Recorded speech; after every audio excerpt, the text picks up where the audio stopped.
passing through difficulties? Ooh, okay. That's a hard one because, you know, the world is what it is, and so it's hard to kind of to love yourself and accept yourself in a lot of the social conditions that we have going on currently.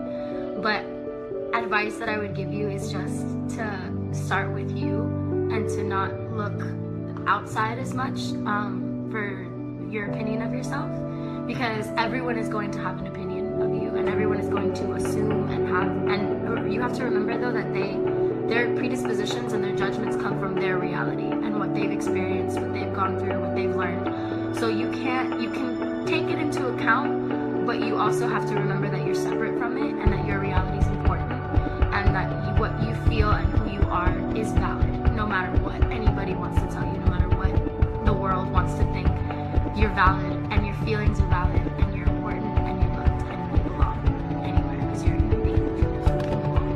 Amen. It's funny that the world has compartmentalized humans in a way that makes us, you know, you strictly have to love this person or else you're unacceptable. And that to me is wild because I feel like the human soul is so much greater than a physical body. So like connection, I think, overrides physical worlds in my world, at least. That's how I view my sexuality. It took me a long time to get to a place where I was like, okay, like I love myself and I know who I love and I know how I am and I know my soul, and that was the most important part for me, was accepting it for me.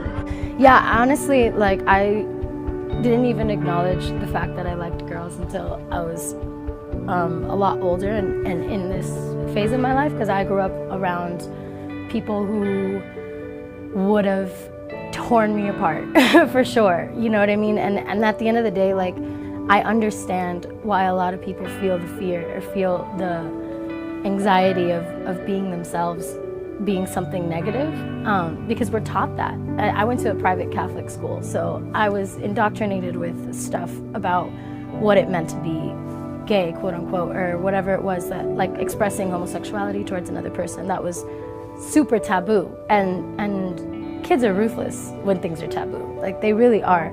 So, and yeah, they're really mean, and I always wonder why we do that, but children are usually a reflection of what they see at home and what they hear at home. So you can't really blame them for not knowing so much, but at the same time, being secure in who you are and loving yourself is the most important advice I can give to anybody. I wish I could have told myself that when I was younger.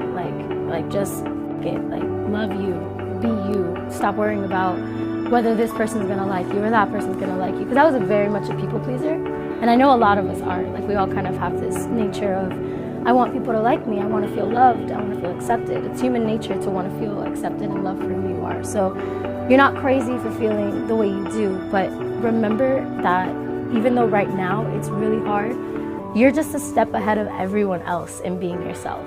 And that is a huge advantage in the game of life, because a lot of people spend a lot of their time trying to figure out who they are, and a lot of people don't ever really get there. So if you can have a grip on that from a young age, that is a blessing, not a curse.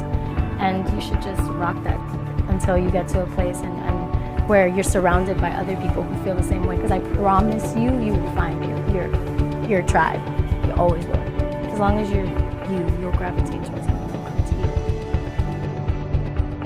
you. Young ones at home watching, no matter who you are, where you come from, or what you look like, you are beautiful and you are important. So keep spreading love and positivity, all right? God bless.